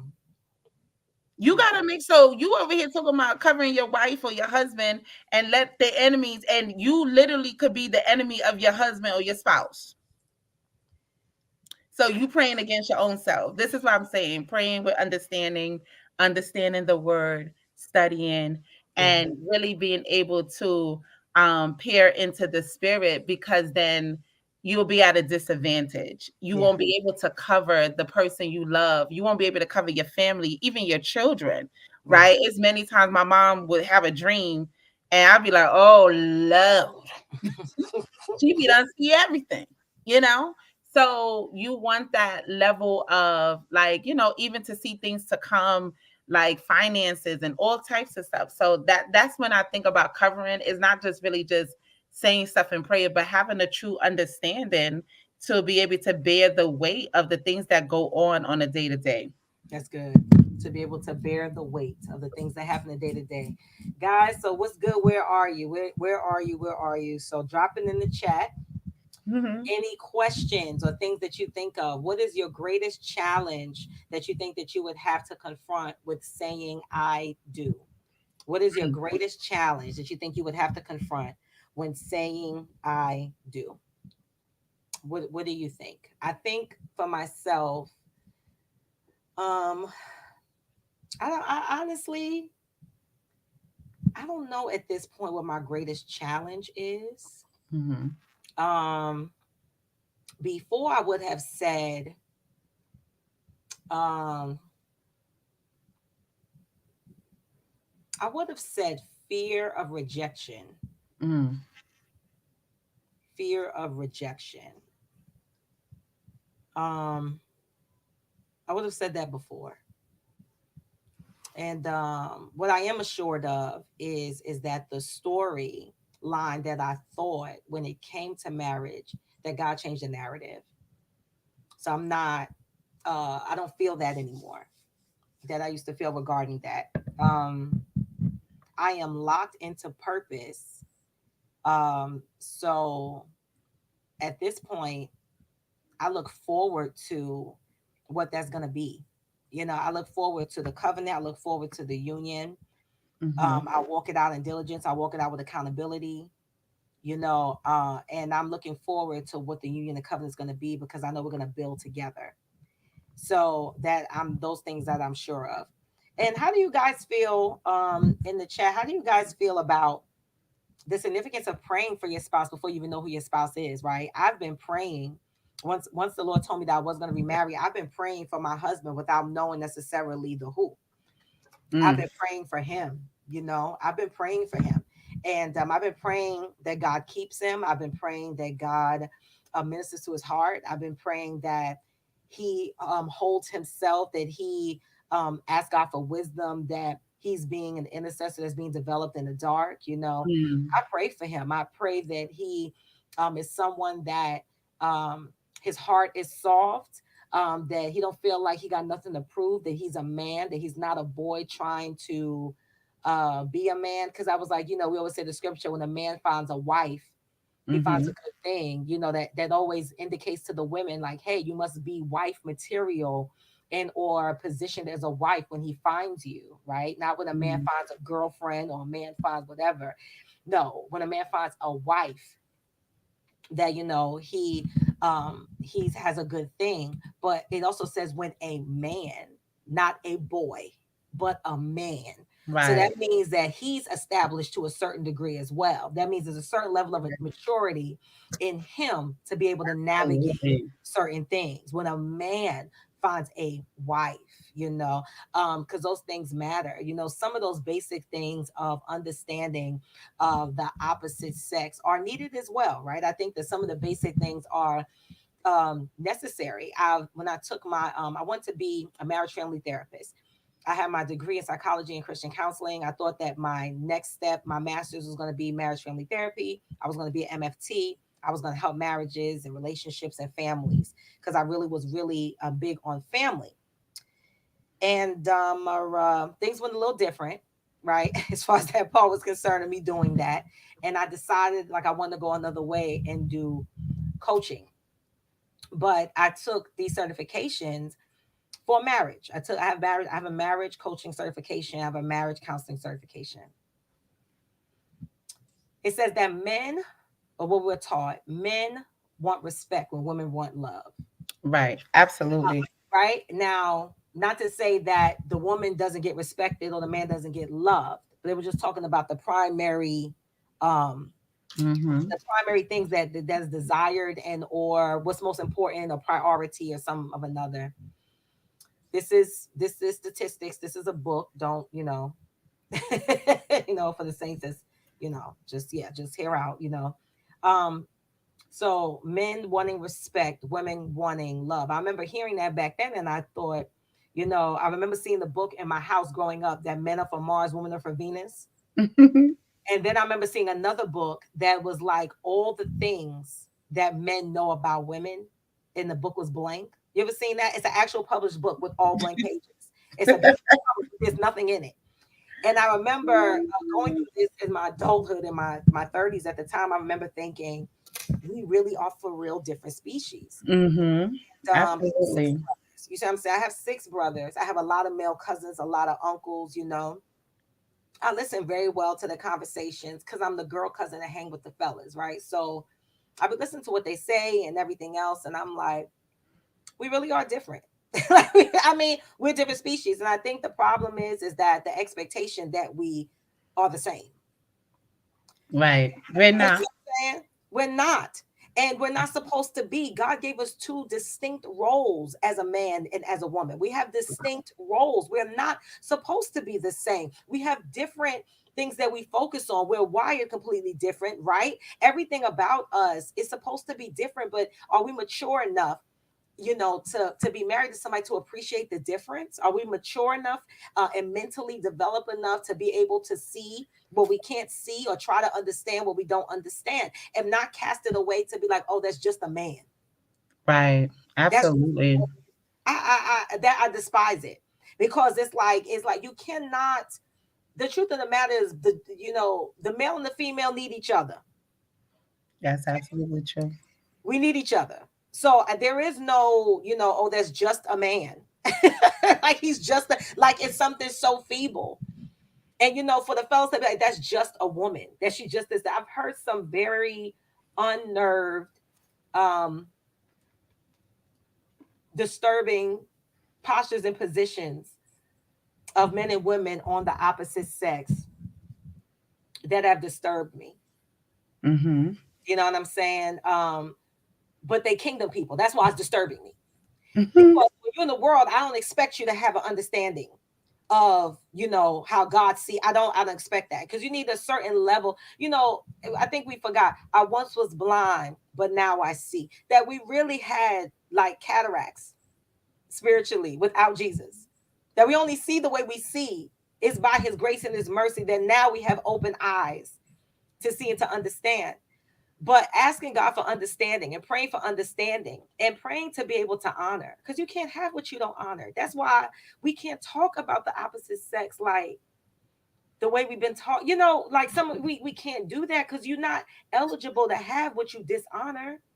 Instead of us Absolutely not. appreciating who we are and appreciating what God gave us, that each of us are gifts to each other, we have to learn how to appreciate that and let it be that maybe this was a circle I was trying to fit into a square space, or maybe this was a triangle I was trying to fit into a circle. Why force that instead of just being with the one you're supposed to be with? And I think that when people are picking partners, this is probably one of my biggest griefs I was thinking about today. And you guys, like I said, if you have questions, you got to drop them in the chat, because we're going to wrap up in a few minutes.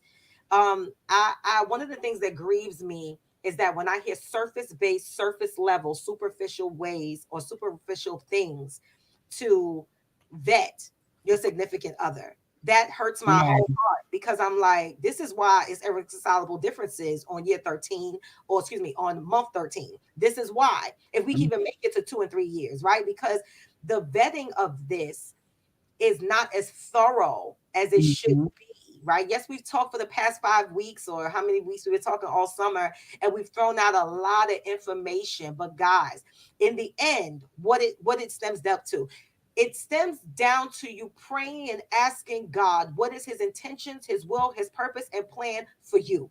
For you. What And is it following designed for you? Yeah.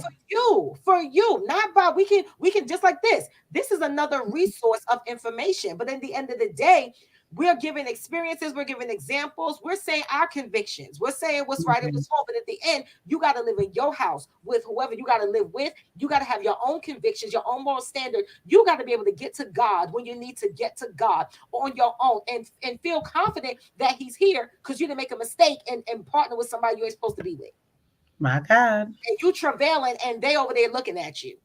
You can have somebody that says, yo, this is a problem. I'm very quick. Something that happened when God began to break my heart and he dealt with pride some years ago was that I was able to see better, like you said, Coach E, about the enemy is in this. Uh-uh. We got to deal with this now. This is in my Mhm. relationships, period. The enemy is going to look for an opportunity in the door. He can use anybody. He can use anybody. Anybody. He can use anybody.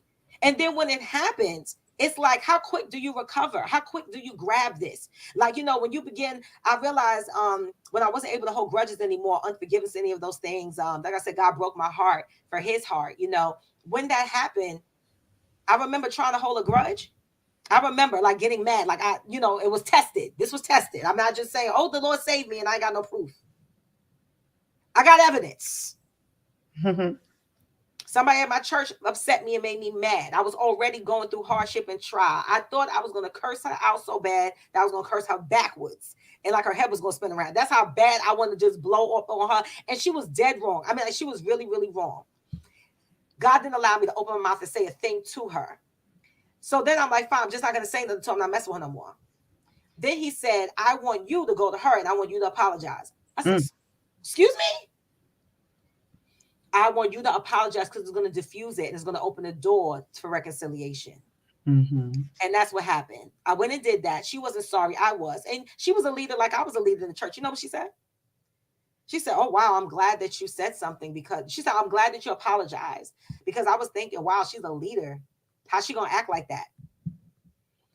So was she. So was she. But there went the spiritual maturity Right. because she had an expectation of me that she knew herself was not living up to for herself, but she wasn't worried about that. It was how I saw you. When God dealt with me with that, that was 2018. When that happened, my heart began to get soft. I mean, it was already soft for me to be able to even do that. But I wasn't able to hold anything anymore. I felt so sick being mad at this woman. I mean, I felt sick. I felt like the best way I could describe it, I felt like waste. I'm talking about I would see images of like a dumpster. I felt waste was on me. That's how dirty I felt by being angry or mad or vengeful. And vengeance is mine, says the Lord. I could not sit there and hold something like that against anybody, whether I love them or not, relationship or not. So, how even much more important it is when you're in relationship with somebody, when you're in covenant. We are family. And, if our representations of family have not been the healthiest, then let God give us the new representation. I Right. think the potential that I'm excited about is the exploration of the new thing. I'm not going to say, this is how I do things. This is what I want. This and this. No, no, no. God, you did this and there's a joining together. Let's write this together. Our family standards, our families, this and the third. What God says about us together. And we're not marrying potential. We're marrying who God says is the destiny mate and partner. I'm going to say it again. Amen. We're not marrying potential to an extent. It's not potential we're marrying because sometimes we OD with that. We'll marry who we think they're going to become. Mhm. And be mad when they don't. And then they be the same person they was from when you met them. There's a saying that says men hope that women stay the same while women hope that men change. Right. The sisters are quick to try to do a fixer upper. Quick. I'm not talking about the way he dressed. That's light. I'm not talking about the way she dressed. That's light. Go shopping together, get a matching outfit. That's cool. That's not what we're talking about. We're talking about their character and how they live their life. Like Coach E earlier said about how you feel about raising your children. When me and my ex-husband didn't have any children. So that was he kind of stepped back in that because it was like you the mom, yours is your daughter, let you whatever. But then even when he did have some discipline, I was her stepfather. I'm like, you out the window. You don't lost your mind. You you are that is harsh. And there's no love and compassion in that. That's not teaching a lesson. That's building anger in a child. That's not gonna work. You know what I'm saying? So those things mattered. So I was like, then I was like, Dad, he kind of mean and kind of hard. I'm thinking about me. I didn't consider what kind of father he'll be to my kids. And I was only considering myself. Not that I want to bear children with this person and deal with their bloodline things or whatever comes with whatever, just those things to think about, guys. So the before I say I do is a very, very interesting and needed conversation in pondering, considering, but most of all, be prayerful. At the ending conclusion, I would say is that marriage is a beautiful thing. Mhm. I look forward to it. I don't dread it anymore. I dread it when I Right. was hurting. That's the truth. I dread it when I was hurting. It's no Mhm. longer something I dread because I have the Lord now. I'm gonna let Coach E kind of give her synopsis, and then I'm gonna share what the Lord told me. Um, at the no, actually, I'll share it now because I think I'm done. When Coach E is done, then I will just give our closing remarks. But when I told the Lord I don't want to be married, and for a while, then He said, "Yes, you will." Then I said, "Well, I don't want a wedding." And I've been saying that for the past few years. I don't want a wedding because I had my dream wedding the first time and it wasn't the right man. So I don't want a wedding. And then he told me this year, February, he said, "You will get married." I was talking like I normally do to my friends, like, "Yeah, I'm going to just go to Jamaica, come back with a postcard. This is my new last name. There go that. Mhm. I ain't doing none of that, all that other extra stuff or whatever, whatever." And he said, "You will be married." So I was like, "Well, God, I don't want to." So I'm having a conversation with God, "I don't want to." He said, "This time I'll be there." Mm. Well, That's what he said. This time I'll be there. This time I'll be there. This time I'll be there. So I took it, I kept it. It humbled me. And I said, God, whatever is your will, whatever is your will. So it's going to go down. It's going to be huge. It's going to be big. I might stream it for y'all. Now that I know it's on. Hey, for me, I mean, in the past, when it comes to marriage, my fears was the ability to sustain it. Because although you see a lot of good, you also see a lot of bad, right? And I really didn't understand the what it took to sustain. That wasn't clear, but as I had conversations and but then also being saved and trusting God, right? Like whatever God puts together, no man can put us under. Or believing that he can, and if we allow him into the marriage, he will sustain the marriage, right? He'll teach us because you guys got to grow together, right? You are going to evolve together and not be afraid of that, right? Because it may not be the same person you met on day one, 10 years ago. One of the things that I have learned, and a lot of people said that's been married for 40 years, is that I learned to grow with my spouse. I learned that this is a human, they're going to evolve and they're going to change. So it began to kind of ease my mind on of marriage, right? Being with that one person. But the the guy, the man that said it, he said that the trick is finding someone who's not afraid to evolve too. Right. yeah, And it's not, they don't have a problem with change and evolving and this, that, and third. And remember, like, I love this woman. I love her inwardly. And he was like, my wife loves me inwardly. To the part where everything outside could be changing, but that love is just constantly growing and making that decision every day to say, I love my wife, I love my husband, I love my family, and this is what I want. So those things used to bother me about sustaining, and was it going to be hard? Was it going to be all of these things? But I don't feel like that anymore. At one point, I was used to be like, I'm not ready to be married. I didn't say I didn't want to, but I said I wasn't ready. But now I truly believe that I'm ready to be married. I'll be comfortable with it. I'll be happy to do it. The one thing that I probably would think is living on my own and then living with somebody. I've been on woo, my own for a very long time. oh Jesus, I had my own apartment probably when I was like 19 or 20, so, and I'm about to be, come on, come on, I'm 39 right now. So, woo, but you could just imagine. So, but I feel like I'm a very easygoing. I learned a lot of stuff about myself, right? So one of the things that I would just have to express, what is it that I expect, my expectation, and all of those things, so that we all can be comfortable, and live and respect one another. So I just, marriage can be go, beyond the wedding, right? Like, what would that really look like beyond the wedding? And that's the part I'm looking forward to. I'm not really even looking forward to the wedding. And yeah, that was never the case. yeah, I'm looking forward to beyond the wedding. Beyond, and that's why, going back to what I said, um what we taking. Listen, throw all this out. We starting fresh. We gonna go shopping. I agree, I agree. We gonna start fresh. New computers, new everything. Sell it all. Come and get it.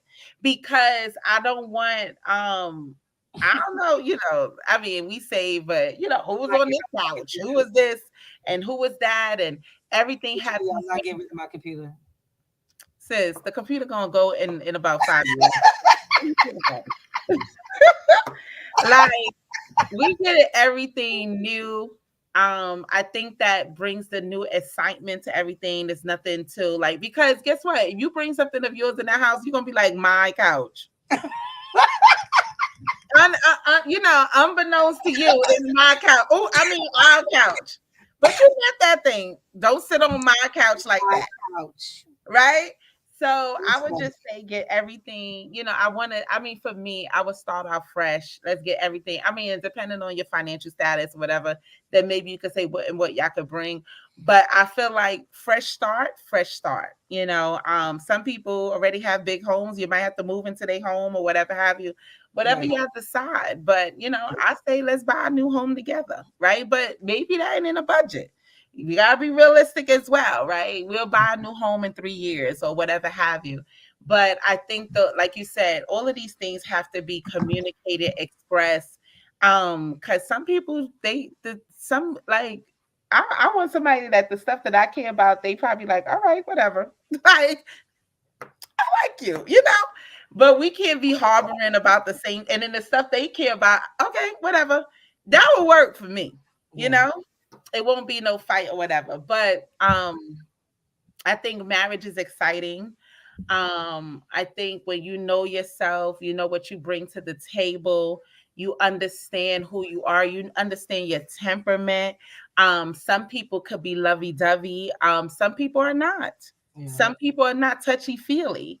Right. Some people, and those are things that you need to express to your spouse or your potential spouse. Like, my temperament is this. I like to be hugged. I like when you come in and ask me my day. I love on going on dates and this, that, all the things that you want, express. Do not think anybody is a mind reader because you're going to be sadly disappointed. I'll just say that. Yeah. But I want, and I don't want my husband to feel like it's a to-do list. Like, I got to do this, I got to do that, I got to do that, I got to do. And the Right. one thing I would say about potential, I know you hit it from another angle, but um I was actually thinking this some weeks ago, maybe some months ago. I was just like, Lord, thank you that I didn't marry somebody that I know some of the guys I dated that had these dreams they ain't have no blueprint for. And to this day right now, they have not accomplished anything on that whatever. They still wishing, and we in our 40s, right? So be very careful of someone who has potential without a plan, right? Because then you'll be stuck financially, you know, because he want to be a rapper. I want to be a rapper, but can't rap. I'm sorry, right? Like it's funny, but I'm not being funny, Oh right? my Or God. somebody who's like, they want to be an executive but never worked in corporate. Come on, it got to make sense, right? Um, or they're not in school, they're not doing the things that I'm gonna be a doctor and ain't in medical school or anything like that. But they have the potential. Don't get so hooked up on the dream that they have, right? And them not having any footwork. I do want to lay that out because a lot of women get caught up and then you sitting here, I know Shakia said not a bum, and you sitting there with a bum and you upset, you mad because you know what I'm saying? Like it didn't pan out the way it's supposed to. So just be mindful of that because potentials could be the devil derailing you too. Yeah. Amen. Potentials can definitely be the counterfeit. Yeah. Oh Woo. my goodness. So That's another guys, for another day. guys. So what I want to make sure that you do is I want you guys to make sure that you hit the bell and subscribe to the channel. That's what I want you to do. I want you to make sure that you subscribe to the channel and hit the little bell for notifications. Okay. So as you guys know, we only committed to the summer of doing the podcast about Christian living singles, right?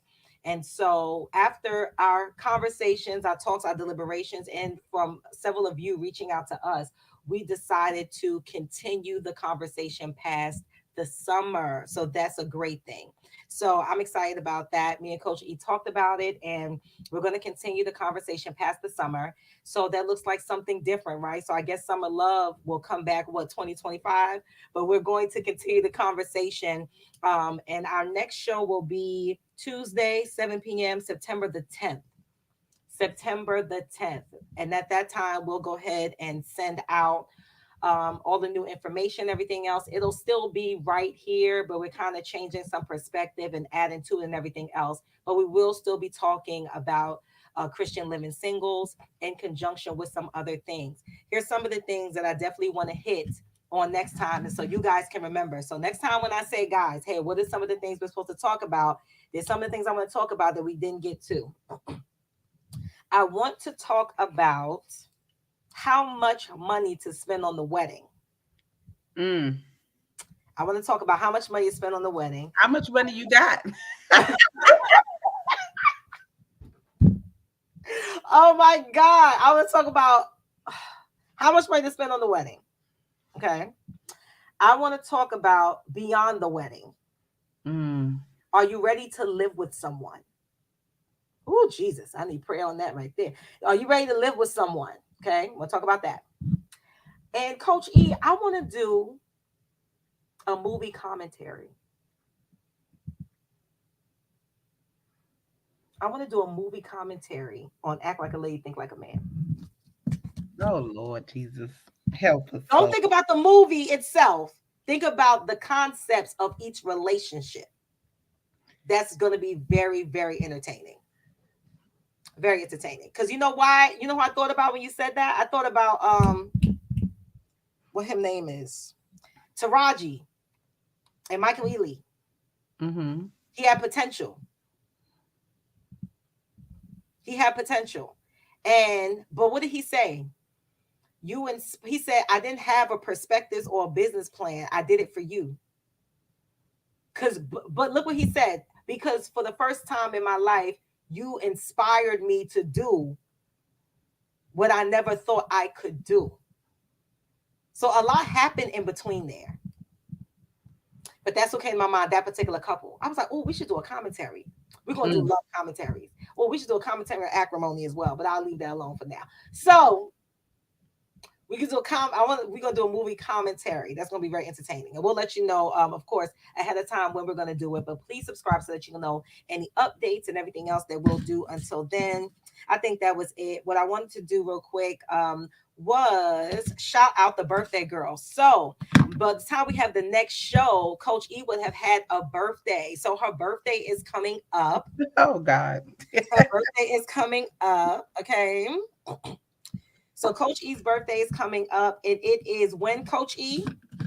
September 1st. So on the 1st, rocking out the birthing month of September, Coach E is turning. Come 29. on. Bobby! Woo! We can do it. That's what I'm talking about. Oh God. Full age of 40. Welcome to the 40s club, sissy. Welcome to the 40s club. Yes. It's, I it's have pretty cool. It's pretty cool up in this club. It's I pretty had cool. literally like 11 more days in the 30s club. My God. Jeez. Let just give up the ghost. It's fine. I'm gonna enjoy my little 11 days, honey. It's really good. I think it's really good. Let's see. I'm looking for something here. I'm looking for something here. Thank you. All right. So everybody say happy birthday to Coach E. And what I'm gonna do is be a blessing to Coach E on her 40th birthday. Let's see. And then I've added her Cash App there. Oh, Jesus. Okay, it's EO. Be a blessing to Coach E for her birthday. Oh, thank you. Y'all Okay. are so kind. So um September the 1st is Coach E's birthday. Our next show is September the 10th. September the 10th. September the 10th. Okay. Tuesday at 10 o'clock. It gives time for the holiday, it gives time to get the babies back in school. If you need to get the babies back in school or whatever that is. But please stay tuned for any updates and all the updates. Thank you so much. Thank you. Aw, you guys are so sweet. Thank you, Shakia. Thank you, Chase. So good. Anything else, guys, in the chat before we roll out? Anything else? We've had such a good time with you guys. Yes, it was really good. our heart intent was to, have us sharpen each other, have us think and consider things that we have not. Sometimes when you only consider things in your mind, you have a very closed perspective. Sometimes when you only Mm-hmm. talk to one person, you have a very closed perspective. And it takes being able to be around other people and experience other different things and be around others to sharpen you, to develop your social skills, to develop your self-awareness, to develop where you really are. So a lot of that takes some time, and it takes you to be able to be around different groups, access different things. We're not saying that every voice is the voice, right? And we're Right. not saying that what we're saying is Bible or law. What we're saying is that you need different perspectives so that you can consider, so that you can ponder, Yes. right? Think a little Absolutely. bit deeper and bring those things to the altar, bring those things to the Lord. But we want you to know that our ultimate heart is that marriage, the dating, the courting, all those things that lead up to it is a God thing. It's a beautiful thing. God's heart for it is beautiful. And we believe it is going to be beautiful for you too. Amen. Amen. So we love you guys. We pray you have a good night, and we'll see you next month. Peace. Yes. Toodles.